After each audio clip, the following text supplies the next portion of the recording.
और देश हित में अब लगातार 3 रिपोर्ट बजट से जुड़ी हुई हम आपको दिखाएंगे। आप चाहे नौकरी पेशा हो, हाउस मेकर हो, कारोबारी हो, पेंशनर हो या छात्र हो, हमने खास तौर पर जानकारों से बात करके ये समझने की कोशिश की है कि इस बजट में आपको क्या मिल सकता है। ये रिपोर्ट देखिए।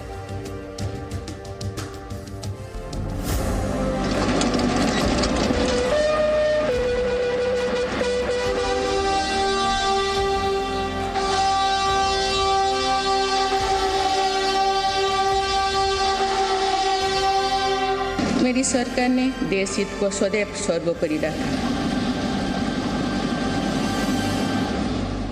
India first, citizen first.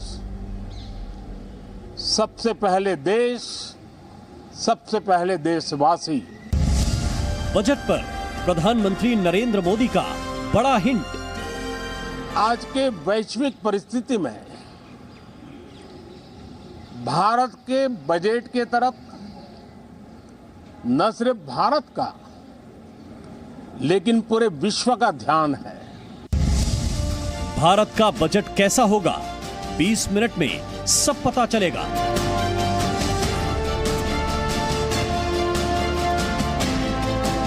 हमें 2047 तक ऐसे राष्ट्र का निर्माण करना है जो अतीत के गौरव से जुड़ा हो और जिसमें आधुनिकता का हर स्वर्णिम अध्याय हो। हमें ऐसा भारत बनाना है जो आत्मनिर्भर हो। डावाडोल विश्व की आर्थिक परिस्थिति में भारत का बजट भारत के सामान्य मानवी की आशा आकांक्षाओं को तो पूरा करने का प्रयास करेगा ही, लेकिन विश्व जो आशा की किरण देख रहा है उसे वो और अधिक प्रकाशमान नजर आए। युवा, महिलाएं, बुजुर्ग, करदाता ध्यान दें।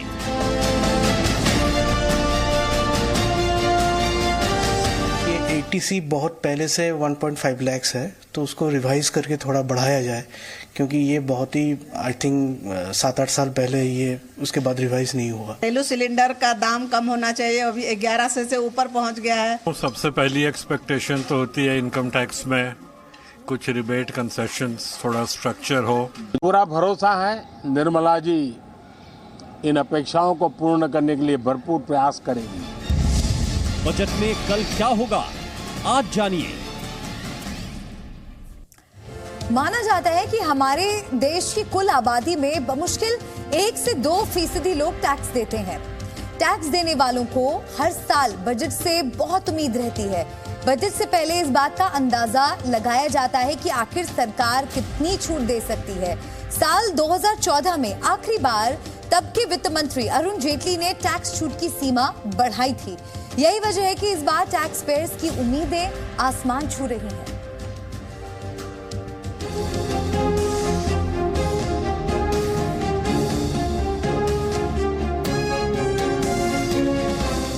वित्त मंत्री और उनके सहयोगी बजट की तैयारियां लगभग पूरी कर चुके हैं।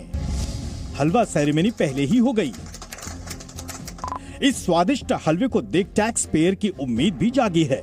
टैक्स पेयर्स इस बार हलवे की मिठास चखना चाहते हैं, कुछ राहत पाना चाहते हैं। इसलिए वो वित्त मंत्री से उम्मीद करते हैं कि उनके उम्मीदों का ध्यान भी इस बजट में रखा जाए। हमने सरकार से मांग की है कि GST रिफॉर्म्स के तहत एक GST एमनेस्टी स्कीम निकाली जाए, जिसमें 2017 और 2018 में जो विषम परिस्थितियों के तहत कुछ पेनल्टी लगी है वो रद्द की जाए। ये ATC बहुत पहले से 1.5 लाख है, तो उसको रिवाइज करके थोड़ा बढ़ाया जाए, क्योंकि ये बहुत ही आई थिंक 7-8 साल पहले ये उसके बाद रिवाइज नहीं हुआ। वैसे तो 2 साल से हलवा सेरेमनी नहीं हुई थी। कोविड काल ने बहुत कुछ फीका कर दिया था, पर हालात बदले हैं। दुनिया डावाडोल हो रही है, लेकिन IMF भी 2023 के लिए भारतीय अर्थव्यवस्था की रफ्तार 6.1% मान रही है। तो फिर उम्मीद क्यों ना की जाए। देश के विकास में टैक्स पेयर्स का योगदान बेहद अहम जो है। कि जब हम हर महीने का अपने एक बजट सेट करते हैं, हम बाहर जाते हैं जब अपने ग्रोसरी शॉपिंग के लिए, कुछ चीज़ों के लिए, तो बहुत सारी चीज़ों में कटौती भी करनी पड़ रही है क्योंकि दाम इतने ज़्यादा बढ़ गए हैं कि हमारा बजट किसी तरह से भी उस चीज़ के लिए भी अलाउ नहीं कर रहा है क्योंकि अदर एक्सपेंसेस भी होते हैं घर पे मिडिल क्लास फैमिली में। हमें गवर्नमेंट ऑफ इंडिया को ये रिक्वेस्ट कर रहा हूँ, थोड़ा सहूलत देना है ये पेंशनर्स को पर्टिकुलरली। साल 2014 में आखिरी बार तत्कालीन वित्त मंत्री अरुण जेटली ने टैक्स छूट की सीमा बढ़ाई थी। 8 साल से टैक्स की सीमा नहीं बढ़ाई गई है, इसलिए एक नहीं बल्कि कई उम्मीद इस बार के बजट से लगाई जा रही है। दरअसल टैक्स पेयर्स की टेक होम सैलरी यानी हर महीने घर ले जाने वाली तनख्वाह घटती जा रही है। महंगाई की मार के चलते इस बार उम्मीद की जा रही है कि सेविंग स्कीम्स की लिमिट बढ़ जाए। एटीसी के तहत निवेश पर ज्यादा टैक्स छूट की उम्मीद इस बार की जा रही है। इस बार मौजूदा टैक्स सीमा 2.5 लाख तक बढ़ जाए, इसकी उम्मीद की जा रही है। अभी एटीसी के तहत 1.5 लाख रुपए तक के निवेश पर टैक्स छूट मिलती है। 5 लाख तक जो टैक्स की लिमिट है कि 5 लाख तक आपको टैक्स नहीं लगेगा, उसकी लिमिट भी सरकार बढ़ा सकती है क्योंकि आज के डेट में अगर एवरेज देखें तो 50,000 रुपये महीने किसी का खर्च तो होता ही होता है जो उसके निजी खर्च में होता है। हम इसमें मकान की किस्त, EMI और मकान का किराया नहीं जोड़ रहे हैं। एवरेज अगर आप शहर में जाएं, अगर मुंबई का किराया और छोटे शहरों के किराए को क्लब करें तो 25,000 रुपये महीने तो किराया या EMI कोई व्यक्ति देता ही देता है। उम्मीद ये भी की जा रही है कि स्टैंडर्ड डिडक्शन लिमिट बढ़ाई जाए। इनकम टैक्स की धारा 16IA के तहत वेतन भोगी कर्मचारी के लिए स्टैंडर्ड डिडक्शन लिमिट सालाना 50,000 रुपए है। आगामी बजट से उम्मीद है कि बढ़ रही महंगाई के कारण सरकार धारा 16IA के प्रावधान में बदलाव करे। टैक्स पेयर्स इस बार टैक्स स्लैब में भी बदलाव की उम्मीद कर रहे हैं। मीडिया रिपोर्ट्स के मुताबिक टैक्स स्लैब में 20 लाख से ज्यादा की इनकम पर 25% टैक्स की मांग की जा रही है। इसी तरह 10 से 20 लाख की इनकम पर टैक्स 20% किए जाने की मांग है। मौजूदा टैक्स स्लैब में 2.5 लाख रुपए तक टैक्स नहीं लगता है।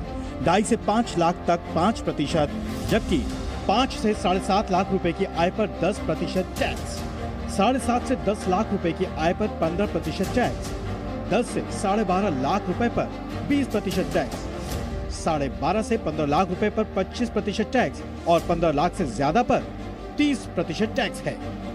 ये टैक्स नए टैक्स रिजीम के मुताबिक है।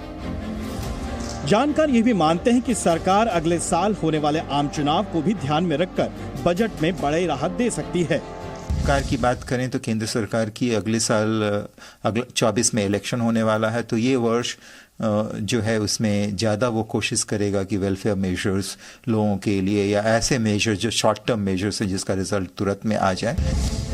अब देखना यह है कि वित्त मंत्री जी के लाल पिटारे से टैक्स पेयर्स के लिए क्या सौगात मिलती है या फिर एक बार फिर टैक्स पेयर्स को और इंतजार करना होगा। ब्यूरो रिपोर्ट, जी मीडिया।